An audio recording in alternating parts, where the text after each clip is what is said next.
It's time for Tycoons of Small Biz, spotlighting the true backbone of the American economy, the true tycoons of business in America, the owners, founders, and CEOs of small businesses.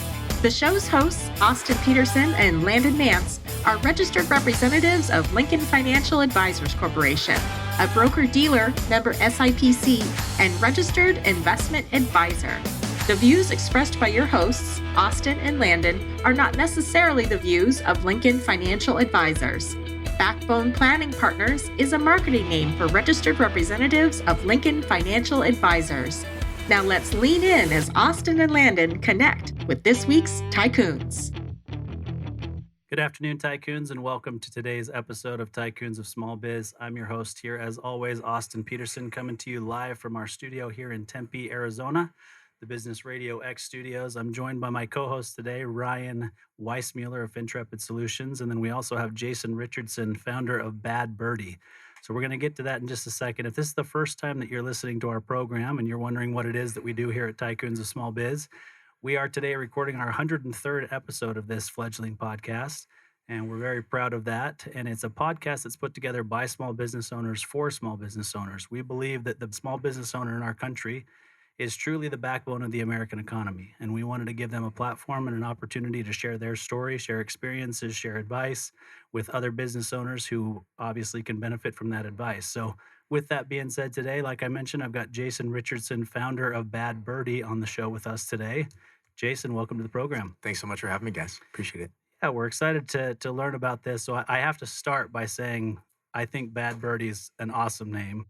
I played golf yesterday. Obviously, my golf apparel, if you're watching this on YouTube, you can tell Jason's golf apparel is way cooler than mine is. I do have some decent golf joggers on and multicolored Vans. So I did my best with what I have in my wardrobe to try to compete with you today. But Jason, before we jump into the business side of things, tell us about you personally. Where'd you grow up? Do you have a family, kids? So I grew up in Scottsdale here, a little bit north of here, Scottsdale, Arizona, from like 2 years old till college. And then I went to school at Azusa Pacific University. It's a small school outside LA. And while I was out there, worked in advertising and commercial production for about 10 years before I started Birdie. Met my wife out there. We just had our first daughter last summer. So we have a 10-month-old daughter named Ivy. So yeah, that's kind of my personal life. Live in Central Phoenix. Love playing golf. Love working out. Love going to spending a afternoon happy hour with friends and family at a restaurant in town. And yeah, awesome. So 10-month-old Ivy, you said is her Ivy, name? yeah. It's so you're to the point where you're getting a full night's sleep now. Oh yeah, she's like a dream baby. Yeah, she slept I think like three months through. Oh, so good. we got Wow. lucky. Yeah, I was lucky with both of my kids. My kids are 22 and 19 now, but both of them were good sleepers right from the get-go. Yeah. But one of our other co-hosts and my business partner, Landon, has 2-year-old twins, and they were preemies, and they did not sleep well for quite some time. That's got to be wild. Yeah. I'm super thankful. I know we want to have more kids, so I'm sure we're going to get the second one to be a little, something. Yeah, it could be. So tell us more about Birdie. I mean, what was it that made you start that? Where did the name come from? Yeah. So we just celebrated our 5-year anniversary last week. So I started in my apartment 5 years ago. But kind of the backstory about it is I, started playing a lot more golf in my mid to late 20s. Love the sport. Growing up in Scottsdale, you're around a certain type of golf culture and stigma. I think a lot of the golf that I knew was very exclusive. It was about country clubs. You had to look a certain way, dress a certain way. And I actually was playing golf in LA at a local muni course, and it was a completely different type of golf. Like you didn't have to wear a certain polo. You didn't have to have a certain dress code. And so I think when I got invited to go play at a tournament, I had to go out and actually buy a polo for it because I'm like, this is a nicer course. I need to have something that looks cool. And I like wearing bold prints or kind of something I'd say a little bit more fashion forward or trendy or something along those lines. And went to a local golf store and walked out with a Nike red Tiger polo, which is great because I love Tiger, but it wasn't super like aligned with like kind of who I was. And I think kind of spurred this idea of starting a business to target a very niche market, which is, guys in their, 25 to 40 that want to have a focus on the fun side of golf versus necessarily this like stigma or culture that's been around it. And I think alongside that, I'd also started to follow more people on Instagram or YouTube, and there started to be this whole trend of people kind of redefining what golf culture is.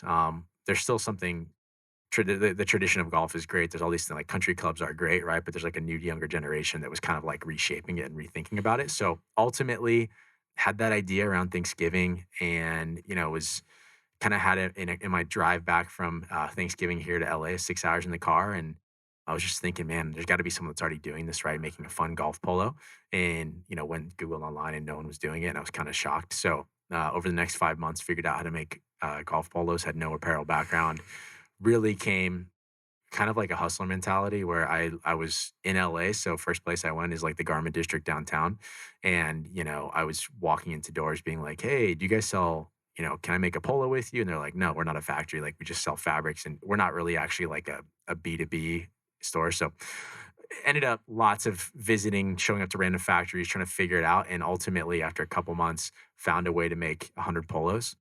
I put about $20,000 of my own money in during that time, had no business plan. I still have never had a business like we have business plans now, but like at least to get it going the first couple of years, it was just kind of like fake it till you make it. And so, yeah, we ultimately launched by me. I ultimately launched with I think 8 designs, 100 polos, and it was in my apartment room, like all the warehouse, right? I'm putting parentheses up was just in my apartment, and built a Shopify site, did a photo shoot, and launched it. And the first couple weeks, it was just my mom and friends buying polos. It wasn't anyone that was actually like that was a random person. So that's kind of the initial part. I'll stop there. See if you guys have any more questions on it. I could keep rambling on the story. No, I mean, I'll make a comment. I'm sure Ryan will weigh in here in just a second, but you said fake it till you make it, right? And the reality is, most entrepreneurs have to do that in the beginning. There literally is that fake it till you make it. I am glad that you followed that up with we do have business plans now, right? Yeah. Because Ryan would be giving you the stare of No, death we if you didn't have a business plan today. So, what was that point? Obviously the trajectory was fast. Yeah. Where was it that you looked back and this no longer became a side gig? I mean, was there a seminal moment? Yeah. Was there an affirmation that all of a sudden, okay, this is no longer a side gig, this is a business, and I'm going to Yeah. pivot and go at this full time? Because, like you said, Yeah. you didn't have this big apparel background that you were Yeah, relying yeah. upon to try to build this big company. Yeah, so I think the story of like launching it to actually becoming a business, I think the first year and a half, I still was doing another full time job, but I worked freelance, so I could pick and choose jobs, and so I slowly started to see, oh, we're selling more. I can like maybe I'll take one less job and I can invest a little bit more and see what happens in the business. And oh, actually, well, we sold 200 polos that month instead of 100, right? So I kind of started. I had the privilege of being able to like scale back my full-time job and move into investing in the company, which was not a lot of people have that. I mean, I still worked nights, weekends, whatever, early mornings to get everything done. But I think there was a pivotal moment where a friend of a friend introduced me to some guys that were wealth advisors for entrepreneurs. And so all of their clients that they worked with were guys who had grown businesses from nothing into something and then ultimately had sold it or run it. And they were like, yeah, we love meeting young entrepreneurs. Like, tell us about your business, and no really agenda. But they're like, oh yeah, when you can become an multiple $1 million business. And I was like, wait a second, like I never thought that. Like my mindset was like, I'm trying to make $3,000 to $4,000 a month to supplement a mortgage in LA. Like that was the whole goal. And it was supposed to be, I read a lot of Tim Ferriss' 4 Hour Work Week. It was supposed to be automated, but it was like, wait, these guys who see this all the time, they just asked me that one question, like, how long do you think it'll take you to get to, hit this revenue number? And I was like, oh, I didn't know that that was a possibility. So that kind of shifted, kind of a culmination of started investing more, ended up getting married to my wife, Jenna, who, kind of fun story is like we started dating the month before I actually had the idea for this. So she's been along the whole journey with me, which has been awesome. And part of that is, ended up, we were living in LA in a small apartment and we're like, hey, I asked her, I was like, hey, can we just live on your salary and go all in on this business? And she said, yeah. So we put everything we had on the line, got loans to finance the, like small loans. I'm talking like tens of thousands of dollars to like finance inventory and go all in. And it was like, worst case, we lose it and we have each other. And so a little bit of a romantic story, but it worked out. And so that kind of was like, all right, let's test that. If that worked, great, then we could keep reinvesting. And so we just have had this model of like, let's grow, set a goal. We're going to leverage a little bit of debt to grow the inventory. And then we hit that and then it sells through. And we've always very, fortunate that we've always actually sold out and we've always had to be scrambling to try to figure out how to grow. And so, yeah, it's just been kind of slow and steady steps every single day and more of like a long term chip away versus like making big moves and putting everything like, I don't know if that answers the question but Yeah, no, definitely. I think it answered what you were trying to get from her. No, it does, and I think it's and I'm sure we'll talk about the growth you've seen over the last couple of years as we go on. But I think it is, again, just knowing for so many, there's the misconception about the entrepreneurial business. Even in your case, I mean, it wasn't an overnight success. I no, mean, this not was at all. this was a build. This was something that took time. You're literally, going all in. And I think that's a good lesson for so many entrepreneurs out there. Every journey is unique, but I love the point you make about the slow and steady because it is easy when you start to get that traction, get some Yeah. affirmation. I mean, I'm guessing you were tempted to maybe go all in at times, maybe a little faster, or Yep. wow, we could really swing big. And all of a sudden, I've got a sale that came out of nowhere. I mean, were you fighting that tug of maybe? I mean, you clearly had the willpower to hold back those reins, but it had to be challenging at some times, right? Yeah, and I think there is the truth to entrepreneurism. And we have a different business model. We're a bootstrap business. We don't, we haven't gone out and raised a ton of money and kind of followed that. And there's different types of it. But everyone always thinks that like, oh, you're running a really successful business, like you must be like playing golf every day and driving sports cars and doing all this stuff. And I'm like, no, you have no, like I actually have none of that. And I actually play less golf than I ever thought I could.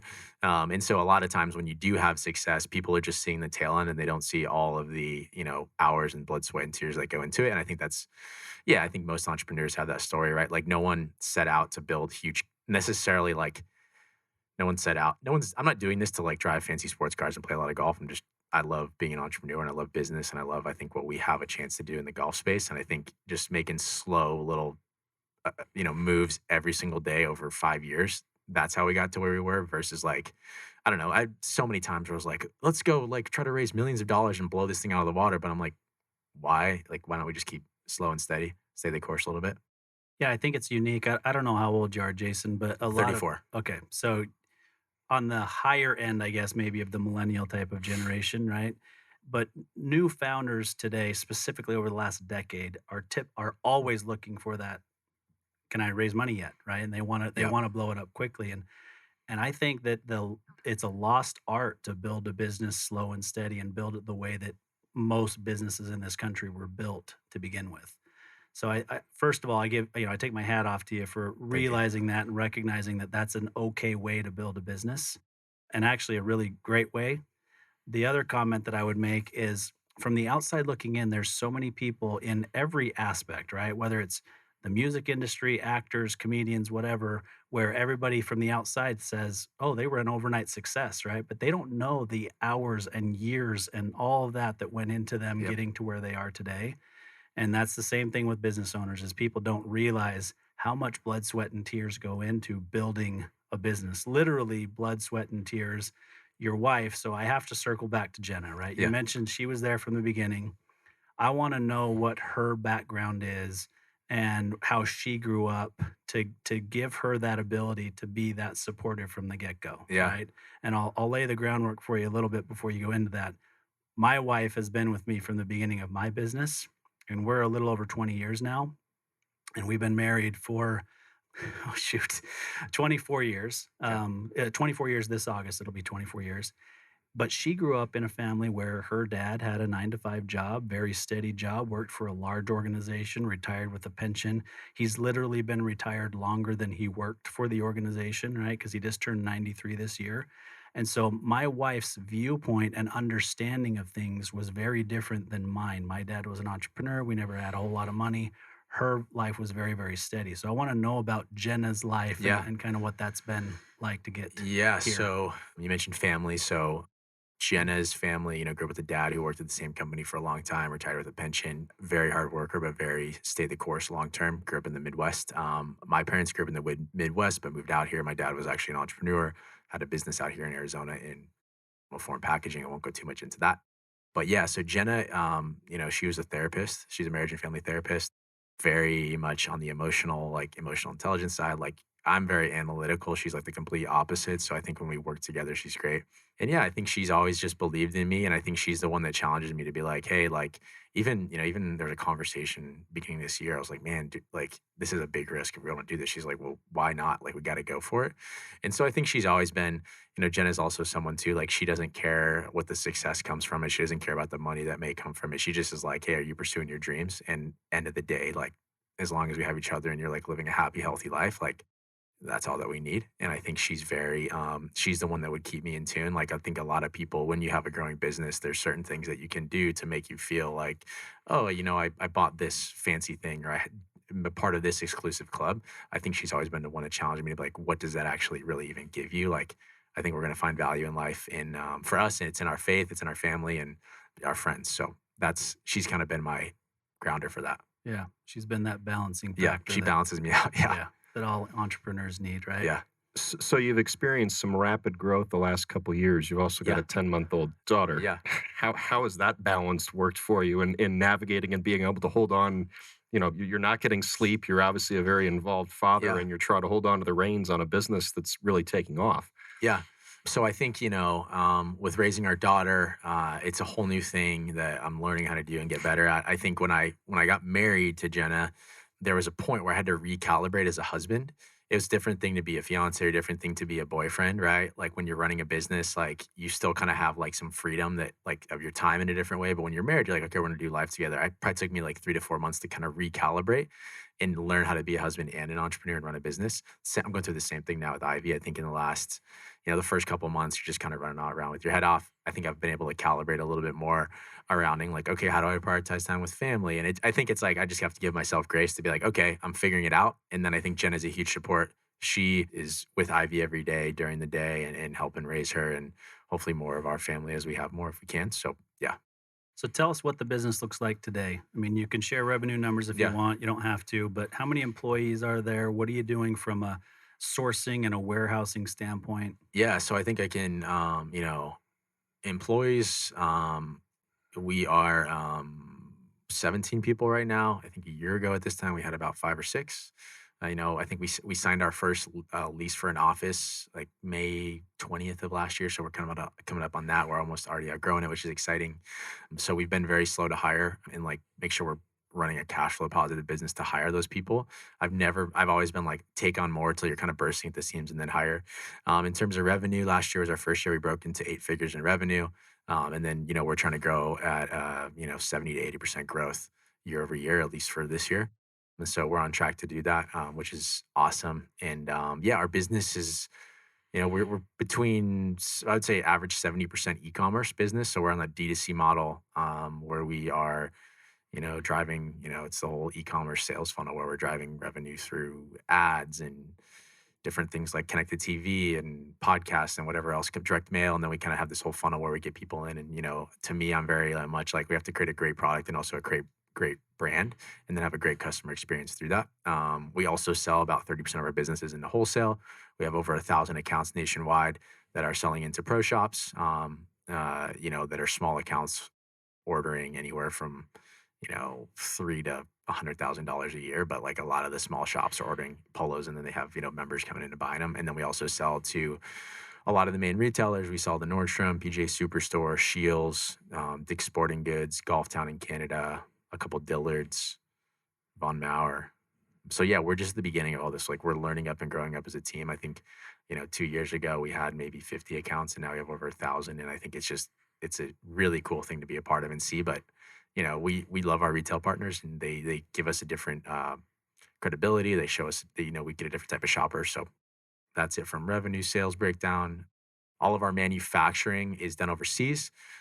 We started out in LA and we did everything like I was making polos. Like I was like losing money on basically to ship a polo and make it. Everything. We like weren't making any money the first year, but eventually kind of got to a little bit of scale in LA.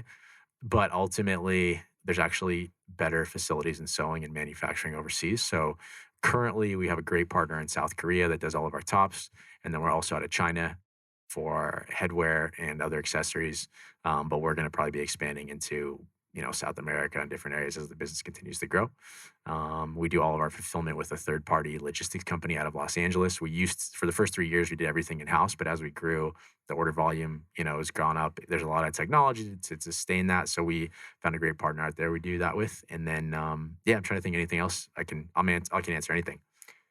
I'm curious, and you touched on this a little bit. I mean, you're clearly a disruptive product in Mhm. a space that's steeped in tradition. So Yeah. you talked about that there wasn't anything out there like you when you first broke into it. But tell us a little bit more. What was that experience like? I mean, I'm sure you had a lot of doors just slammed in your Yeah. face just because of that tradition. You've now gotten this traction, and you're like you mentioned, some of the stores you're sitting alongside even some of these brands that have been around forever that our grandfathers wore. Yeah. What was that like? What were some of the challenges you ran into, and how have you managed that? Yeah, I think we were, the first mover. So I remember in the space, I don't know who it was. It was some fashion editor at like Golf Digest or someone that was high up, and they kind of like turned their nose up to us to be like, oh, you're just some, young brand trying to think you're going to change everything, right? But I think it really comes to, I think what the market has shown us, and what the market has shown us is that there is a young generation of golfers who want to focus on the fun side of the game, and we are just creating products to support that and support what they're already doing. And so, really, like I think from a challenge perspective, we've faced a lot of challenges on like growing up in logistics and supply chain and understanding how to scale. But in terms of what the market wants, I think we're really just filling a need in a sense of like people weren't already doing this, and so we were coming in being like, hey, we're this fun brand. We're going to focus on having fun versus, making sure your swing speed is quicker. We're going to focus on, playing music on the course versus like the walk the course mentality, which like, not that that's a bad thing, but there's a huge segment of golf products that are tied to like only walking the course, purest golf movement. And I love walking the course when I play golf, but we just as a brand position ourselves and take the slice of the pie. That's like, we're just out there to focus on the fun side and really the community and the camaraderie that happens on the golf course. So yeah. So last week or the week before, our guest had actually started a golf fitness website way back, like 2001. He was doing video marketing, which was just insane. I'm sure you guys are doing a bunch of video marketing Mhm. today.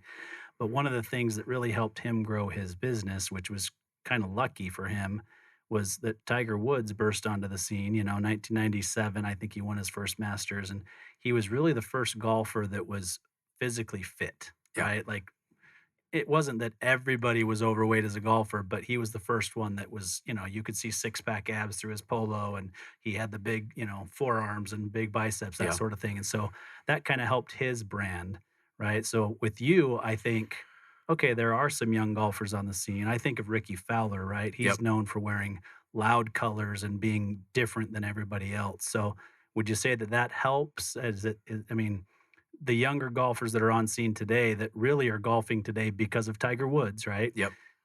Are they helping you to be able to drive this message for you? Yeah, 100%. I think we're actually just seeing the tip of the iceberg on that stuff. I think we're going to see more and more golfers starting to come in and have, more of that younger personality. I think a lot of these guys do have that personality, but golf is. So where am I going with this? I think you're going to see it more. I think from a product standpoint, when you see it on TV, like we're going to eventually get to a spot where we can sponsor players and actually make that connection, like Ricky Fowler was able to do. And I think also too, like there's just a young group of these golfers. Like it's like people are starting to show more personality and things like that. And even like there's a Netflix documentary coming around. It's same as the Formula One producers. I don't know if you guys have seen that, but Formula One has grown a lot over the last couple of years because of this. So now the PGA Tour is going to have a documentary episode series on Netflix about players behind the scenes and see what these guys are like and showing their personalities. I think even the PGA Tour has some sort of measuring system where if you have more social followers, you can get some sort of bonus structure for players. So it allows, like I think even the tour is realizing that there is a new generation, and so they're trying to incentivize players. And I think it really just comes to like how do you show personalities? I think golf in a competitive state is it's such a mind game, and so I think you end up seeing as anyone like everyone's really focused, but I think off the course and stuff like that, like these guys are just like normal dudes, fun guys. A lot of our, team has hung out with some of these golfers and, non-bad birdie situations, and they're just like one of the boys in a sense. So Yeah. yeah, I think we're going to see a big change in the next like I bet in 10 years from now, I think what they look like, how golf is portrayed, I think it's the game's going to stay the same, but I think the culture is going to just keep more evolving in the same way you see like what basketball players wear, like their shoes and the swagger they have, even like baseball players, the jewelry they wear, like some of the stuff. I think we're just going to see more, a little bit more like freedom to show your personality in golf. Yeah. No, I think Hopefully. it's I think it's a good thing. I really do. I think it has had this exclusive nature for decades, right? Yeah. I grew up, I mentioned, pretty poor. I picked up a golf club for the first time when I was 23 years old. And, my son, conversely, who grew up very differently than I grew up, picked up a golf club when he was 8, Hmm. right? Played all through high school, plays today, still, he's probably 7, 8, 10 handicap, decent golfer, but he loves the game of golf. But there is still that exclusive nature to where people feel like you have to be upper level income wise to even participate in the sport, or that it has to be stodgy older men wearing very basic clothing. So I hope that it does, and I think it will just expand the sport overall. Yeah. And I think there's so many, all the new golf companies that are coming out, all the new kind of next generation, it's all about that. And I mean, I always say like I still still certain circumstances playing a new country club or getting invited to play golf in a certain situation. It's like there is still this like, oh man, am I dressing? Am I doing the right thing? And I'm like, if we can move away from exclusivity and just being inclusive and being like, hey, just come as you are, I think that will make the game. It'll just grow the game. Yeah, I mean, honestly, why do you need to be wearing a collared shirt to play golf, right? I mean, Yeah. I mean, I think there's a lot. I mean, you can already see some of like Nike, Adidas, some of these big players.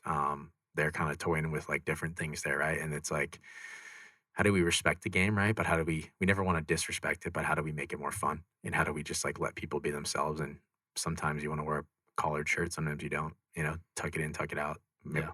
you know, Well, I'll speak for Ryan, and then I'm going to let him jump in with what he's about to ask. But I would ask that you expand from 25 to 50 instead of 25 to 40, so that Ryan and I are included in that. of course. I own it already, so I feel included. Okay. Whether I am or not, I'm wearing Yeah, it. So I mean, any business, I think we have to, at least now we focus on it. But yeah, I mean, one of my favorite things is seeing, I would say, customers outside of our target demographic, seeing a young kid at 10 years old wearing a bad birdie, or seeing, a guy that's 75 retiree on the golf course, just like, having fun. So yeah. Yeah. So I was going to ask. I mean, just you've had this disruption. You've gotten to a point. You've talked about all these channels and kind of the fast growth you've had there. But I mean, where 5 years from now, where do you think this goes? I mean, you've talked about this trend in the game. What do you see as the future? I guess in a broad sense, in the niche that you're in, but then specifically for Bad Birdie. It's a great question. I ask myself that all the time.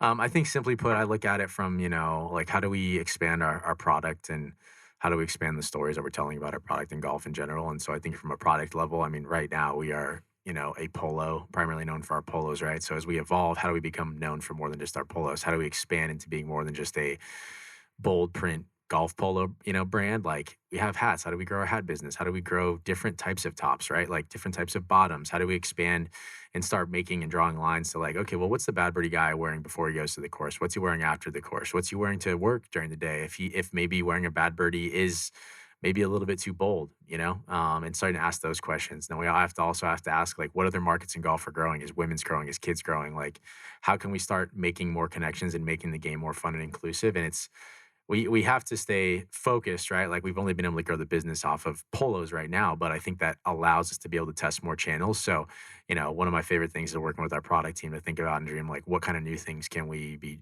expanding in. And like I'm wearing one now. We're launching cabana sets this summer. It's a button down shirt with matching shorts that I can wear on the course. I can go directly to a pool party in the summer. I can also go on a date with Jenna in this. I can also show up, whatever the occasion is, but it's kind of the line between being on course and off course starts getting a little bit more blurry. And that's where I think we can win. And I'm really excited to start expanding into there.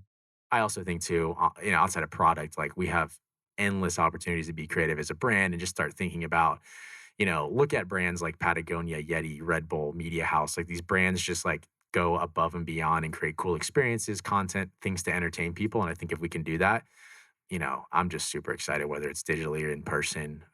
I feel like we have endless ideas and thoughts at the office. It's just a matter of like, when's the right time to execute it? How do we get the budget to be able to support it? And yeah, I think we'll always be, e-commerce I think our wholesale business will grow. We have our first retail store in Kierland up in Scottsdale, and I think I see in 5 years, at least 5 to 10 retail stores. I think there's a huge opportunity, especially in golf markets. The store's been wildly successful. So yeah, just trying to keep growing in all those channels and yeah, just meet customers where they're at. Yeah. So I got some thoughts on that, but let's take a quick break and we'll have a quick call to action for our listeners, and we'll jump back and talk some more about Bad Birdie. Hey there, Tycoons. Austin Peterson here, co-host of Tycoons of Small Biz. If you think you have what it takes to be considered a tycoon and you're wondering how you could become a featured guest, please follow and then message us at Tycoons of Small Biz on LinkedIn. We'd love to have a conversation with you to see if it is a mutually good fit, and if so, we'll get you scheduled for an interview. If you're unsure about being a guest on our podcast, but are contemplating selling your business over the next few years and you'd like to know what your business is worth, please also follow us and then message us on LinkedIn for your no-obligation, informal valuation of your business. We look forward to hearing from you, and thanks for listening to the Tycoons of Small Biz podcast. And now, back to today's program. All right, Tycoons, welcome back. We got Austin Peterson, Jason Richardson, and Ryan Weissmuller here on Tycoons of Small Biz, and we're talking about Bad Birdie and what it is that Jason and his team are doing to disrupt the golf industry. And so, right before the break, we were talking a little bit about, where you go next and how do you expand, maybe beyond golf, maybe just beyond polos, maybe, whatever. So it made me think, I work in an industry that's known for being pretty stodgy as well, right? I mean, Landon and I work in the wealth management industry. Ryan works in finance. There's been an expectation over the years to wear a three-piece suit and, wingtip shoes and, all those kinds of things. And that's just not who I am. It's not the way that I grew up. I love suits and I have some really, really nice tailored suits. I wear them on occasion, but when I'm just going to meet with a business owner specifically, which is where we spend our time, that's not the way that they dress. Most of our business owners are casual like you, regardless of what that industry is. And so I find myself trying to break that mold as well. What I'm wearing today, I wear to go meet clients. I've got the multicolored Vans on, I've got golf joggers on. Usually I'll wear like a button down short sleeve shirt or something that's a little bit different than a polo, but I'm comfortable in that. And so I feel like, you're onto something, because the golf industry is that way, but maybe it's an opportunity to business wear as well that has a little bit more of an edge to it. That's something that I would be on board with. I would wear what you're wearing today on the golf course all day, every day, right? Now, maybe I wouldn't wear those bottoms to go see a client, Totally. but I would definitely wear the top. I wouldn't be concerned about it at all. Yeah, I mean, I don't know if I was doing what you're doing. I don't think I would wear these bottoms either. I think I think we just gotta call it what it is, and there are certain kind of guidelines and things that are like industry norm or cultural norm. But yeah, I mean, to me, it's like I think what our brand can stand for, right? What the Birdie stands for, our logo stands for, what the name stands for, is that you might have a little bit more edge, you might have a little bit more fun in life. It says who you are from a personality standpoint, right? Like even wearing fun colored shoes, I can tell like, okay, the people that wear that kind of stuff, like it's gonna say you're probably have a little fun side to you, Yep.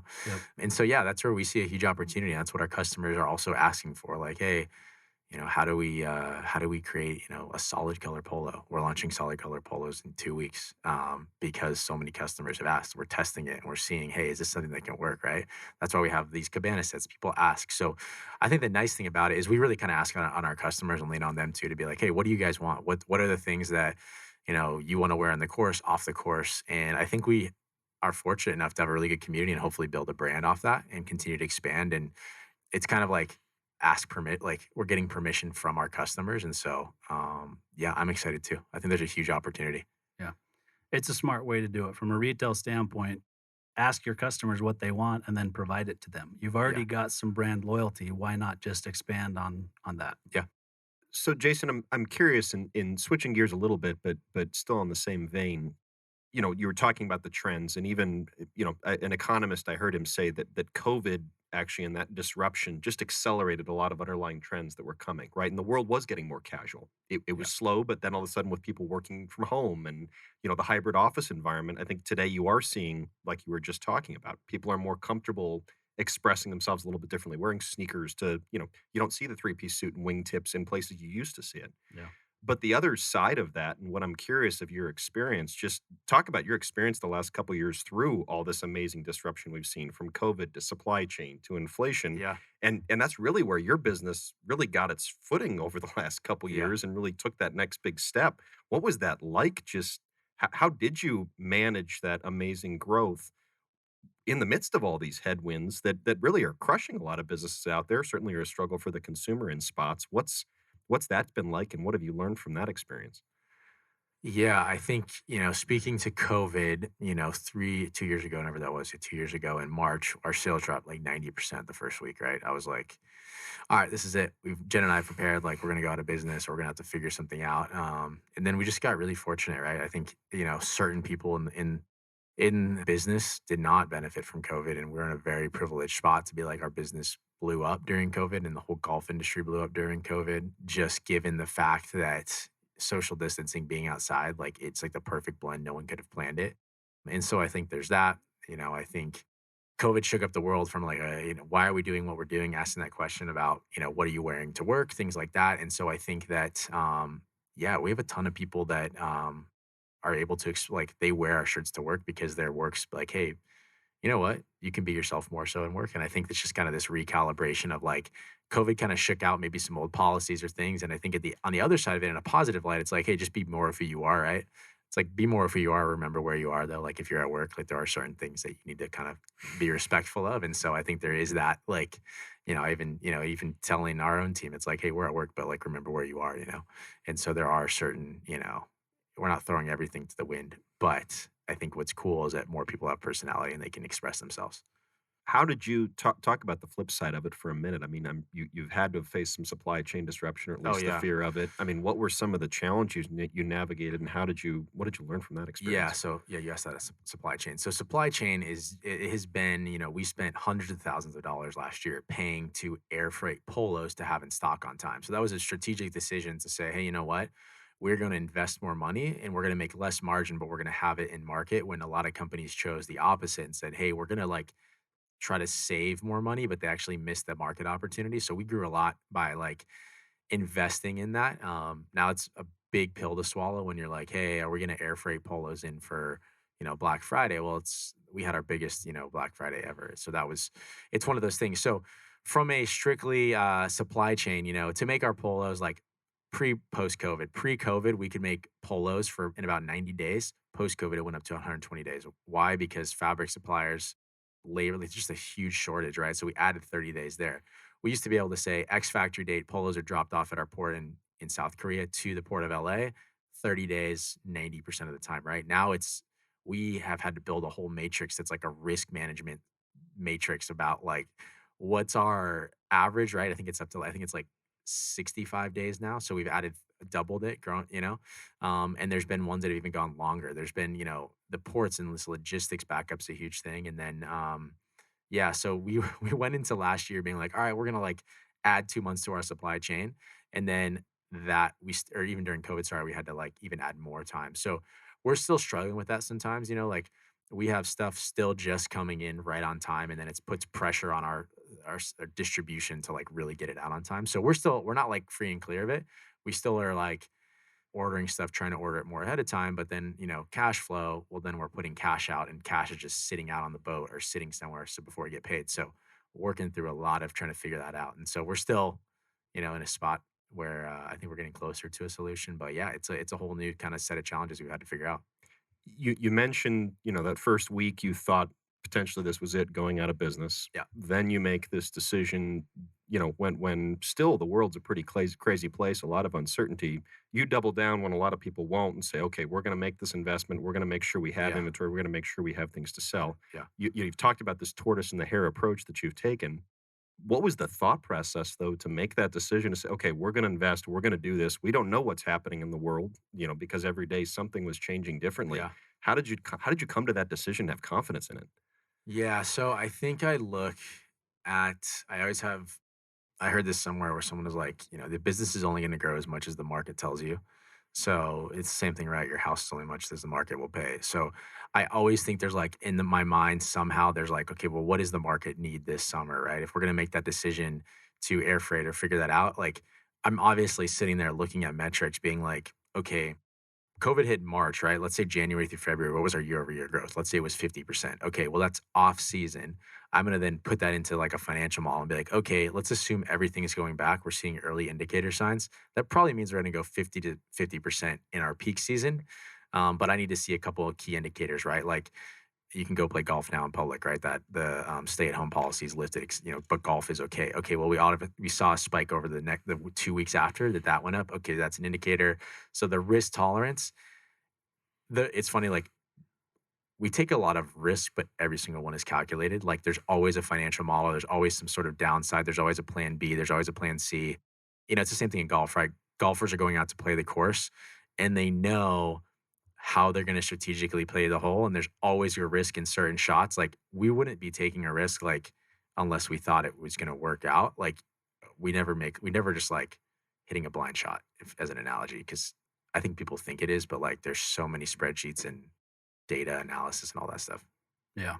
So I know Ryan well enough to know that he loves hearing from a business owner that's using words like key indicators and looking at the financials and making strategic decisions, because that's what he does day in and day out, right? But it wasn't even just that you made a strategic decision. The reality is, because you built the business the way that you have over the years, you had the ability to make those strategic decisions, right? So many businesses are so leveraged that they wouldn't even have had the ability, cash flow wise, to do what you did, right? You took a risk, but it was a calculated risk because you knew that your competitors were not doing it, or either weren't able to do it or weren't willing to do it. And so you knew, gosh, I've got the cash here. I'm going to take a risk and I think it's going to pay off because my competitors aren't going to do it or aren't able to do it. Yeah. Yeah. I mean, it's huge to be able to do that, right? And you're right. I mean, from a supply chain standpoint, you were able to offset that a little bit by paying the extra for the air freight, and you forgo some profits today for greater profits in the future and greater revenue in the future, right? But it's funny because everybody talks about the supply chain. You go to the small businesses and you can see it, right? You walk in and the shelves are empty, or, all kinds of stuff are going on. But when everybody started talking about how much of an impact there was on the supply chain, it was near Black Friday. And I walked into a Costco with my wife and I said, what supply chain issues, right? Because Yeah. they've got all the cash flow in the world to Yep. do whatever they have to end around that supply chain, which is exactly what you did, but you did it on a much smaller scale from a company standpoint, but you still took that risk and had the ability to. I think that's huge. Yeah. No, thank you for saying that. Yeah. That was a big, it was like a very stressful week. I had to make the decision, I think, in September for Black Friday of last year. And it was just, we're buying a small house with air freight costs, but it paid off, right? It was like the risk reward. And it was like, have, I'd rather pay the risk to make sure we have it versus, the downside of it is like, oh, well, everything came in on time. We could have saved a couple hundred grand, but it's like just that, it's just mitigating the risk a little bit. So, Yeah. So I got to ask this question. You moved from LA to here. mhm. Was it purely a personal decision because of your family being here and wanting to be back here, or was there a business reason for being back here as well?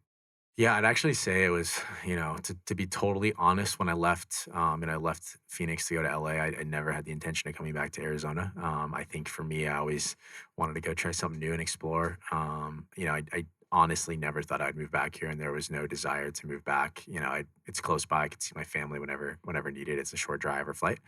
But as we started to scale and kind of made this decision to grow, looking at, I want to pay my employees fairly. Like I want to actually start paying myself. Money's going to go a lot further in Arizona. And then even from a tax standpoint, right?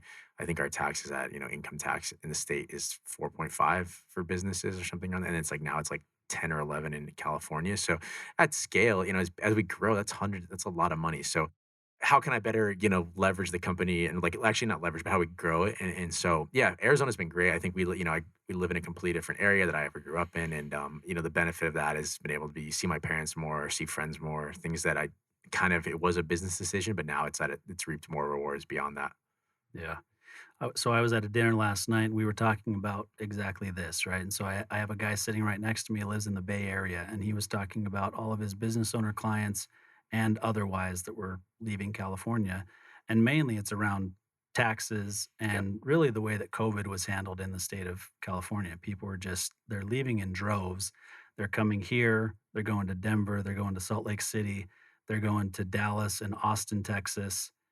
And I feel like there's one that I'm missing, but they're Yep. going to all of those states because they're from a tax standpoint and regulation standpoint as well, they're more business friendly and they're welcoming these businesses in. And then just the fact that your dollar goes further, right? I mean, we've got for you personally, but also for your employees, right? I mean, Yeah. you can pay an employee. Let's just pick a number. Say you're paying somebody $50,000 or $60,000 a Yeah. year. That's a decent salary here Yeah. in California. You're You're paying 70, 80. yeah, exactly. Yeah. And it's just and they're still just barely scraping by, Yeah. or they're driving an hour and a half each direction to Yep. be able to handle it. Yep. Yeah. Yeah. No, I think, yeah, it's a lot of businesses are moving. I 100% agree with you. Yeah. I love visiting California, but I wouldn't move back personally. What do you think, Ryan? So I can't believe we haven't talked about this yet, Yeah. but the designs themselves, Yeah. how does that? I mean, you've got some very unique looks. I mean, Yeah. you're pushing the boundaries on certain elements. I mean, how does that come about? What's the process? How do Yeah. you guys, filter through what's because you're doing those drops you mentioned? How do you decide what you're dropping when and Yeah. what you're putting out there into It's the a great market? question. I've had to grow up a lot in the last year on this, and I'm still learning a ton. So, when it started out, it's like, hey, what does Jason want? What am I just gonna make and think that works? And I mean, that worked for the first 3.5 years, to be totally honest. And I think I do. I've always been someone who pays attention to fashion and understands like what's trending. I could remember when I was in fourth grade, I could tell you every single kid, like, what shoes they wore, what brands they like. I've been very aware of, like, brands and fashion my whole life, not intentionally, and, I never had those brands growing up, but I always was aware of it, and so I think that kinda helped grow the business in a sense, right, like, understanding that, so a lot of it comes down to early stages. It was, like, every single print, working with a graphic designer to come in. I don't actually know how to use, like, Photoshop or Illustrator to that extent, so it's, like, custom, and then as we grow, right, there's actually resources. There's actually a huge industry around people selling prints or making prints for companies like ours, so we expanding, we start working with different studios and making stuff. Well, that's great to a certain point to then, "Hey, we launched a shirt with bananas on it, and it flopped and it didn't sell through," right? Like, or it didn't flop, but it just didn't sell through in the same. And then, wait, my gut instinct isn't necessarily aligned with the market anymore. So, like, okay, how do we actually think about that? How do we actually plan accordingly? So now we're in stage one of even, kind of building out a proper product team. Hired a leader to lead all of our product last summer, and he's come in and we're hiring. He'll probably have 5 people under him by the end of the year, and like there's a whole process of trend forecasting, merchandising, and figuring out what's going to work. So prints, right? Like right now, every print that goes out are someone it's being surveyed or it's being shared with like a core group of customers who buy from us regularly. We're also looking at trend reports. There's things that it's just like, we're a bigger company. And so when we talk about risk mitigation, like we have to offset it by at least doing a customer survey or at least getting a second opinion. Like it used to just be like I had my 5 friends that I thought had good style and I just shared it with them. But then when you have that not selling through and you're like, okay, now I have to like figure out how to sell 1,000 units that are selling a little bit slower. That's a problem that we're trying to avoid. So, yeah, just growing up and learning and building systems in place. And I mean, the nice thing is like we are, not the first apparel company. So plenty of companies do this, and we're just hiring people to know how to, actually merchandise and know how to plan accordingly. Yeah. I think it's one of the hardest things to do as an entrepreneur is to start to let go of certain things that you did yourself from the beginning, Yeah. right? I mean, the big part of growing a larger business, right? You said you just hit 8 figures, so it's a larger small business in our Yep. country, right? But taking off this hat and then taking off the next hat and hiring somebody and trusting that they'll do it the way that you want them to or just as well or better is really hard as an entrepreneur to step away and to Yeah. allow that, right? It's super hard. Yeah. I'm going through a whole phase of that. I'm reading books. I'm trying to meet as many other entrepreneurs as possible. I have an exec coach that's kind of helping me go through that and just trying to learn more because it's a different game, right? Chief everything officer is not something you want to be, and that's not how you scale a business. And so I have to actually delegate and be a leader. I think I have get like we've gotten to where at because I can put my head down and be a really good operator, but actually to be set a vision and rally people around it, it's a completely different game that I'm honestly still learning how to do. Yeah. It's hard to do, but it's critical, Yeah. right? I mean, if you look just purely from a business valuation standpoint, and assuming at some point you want to, monetize this business for you personally, whatever that looks like, a huge issue or a huge driver, I guess, for value is owner dependency, Mhm. right? And so as an owner, even though you're, filling an executive role, you're the owner. If the business can run completely without you, it's worth way more than it is if you're having to work in it day in and day out. You're providing all the direction, everything. Yep. So just something to keep in mind, of course, but it's hard to do. It's a really hard transition, and you're right in the thick of it now where you're Yep. trying to take that next big leap. Yeah. Yeah. No, that's, yeah, there's a lot of people that have spoken that wisdom to me. So, yeah, I appreciate that. And I'm aware and trying to learn. Yeah, awesome. Well, so the branding side, and I think we'll wrap up here, but Yeah. the branding side of this makes me think of somebody that we had on very early on in our podcast that has like a clothing boutique in Long Beach, California. Okay. Right. And her demographic, and much like yours, because you're going to continue to get older, and I know you've got some 70-year-old guys that are wearing the stuff too, but if your main demographic, like you mentioned at the beginning, is 25 to 40, you're almost to 40 now, being Yeah. 34 years old.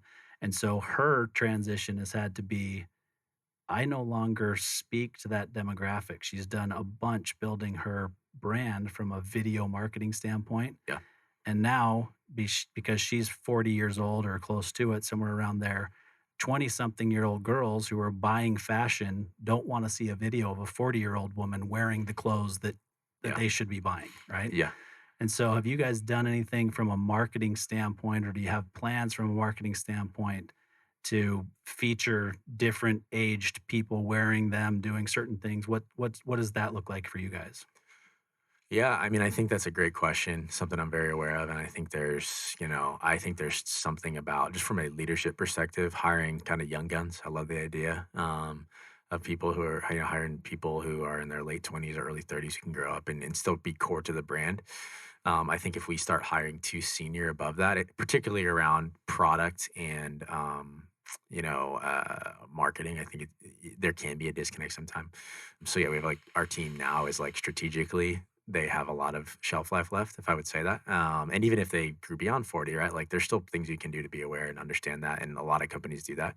I think from a marketing standpoint, I mean, we have on our website now, we have a bestseller slide, and it shows it's like four young guys, and then there's like there's like a grandpa with them or something like that. So we still show that to be inclusive. It also is fun, right? Like it shows Yeah. something like, why is this old guy wearing a shirt? Well, oh, this is a cool brand, We also show young, like we have our kids collection dropping out. We do it around Father's Day every year. That's coming out too, so we show it.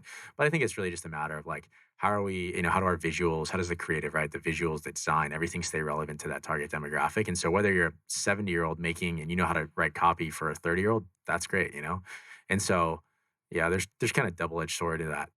That's ultimately where being a creative, if they can actually, it's like being an actor, right? If you can only act in one way, then you're not really truly an actor. But if you can be creative, you can actually take your skills and put them in different audiences and speak to people versus being, oh, I can only market to myself.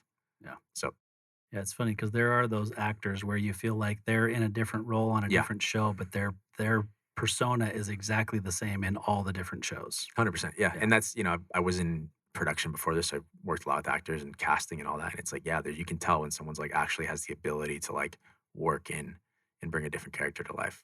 So, Yeah, for sure. Well, I've appreciated the conversation. Anything you want to close with, Ryan? No, I think a lot of great stuff. I love a few of those words of wisdoms of the calculated risks, I think is a really good thing to think about, and seeing the tail end of success. I wrote that down. I really like that one because I think that is very true. It's an easy paradigm to get in where you see the tail end, but not everything along the journey, and exciting journey ahead for you. So thanks so much for the time today. yeah, of course. Thanks so much for having me, guys. Yeah, being Appreciate an it. entrepreneur is hard. So just leave us with website address or whatever you'd like those would. Yeah. listening So to our see. website is badbirdiegolf.com. We're on all social at badbirdiegolf. And yeah, if you're in Scottsdale, come check out our retail store in Kierland. Also check us out in your local golf shop. Awesome. Thanks so much for being here, Jason. Appreciate it. Thanks, guys.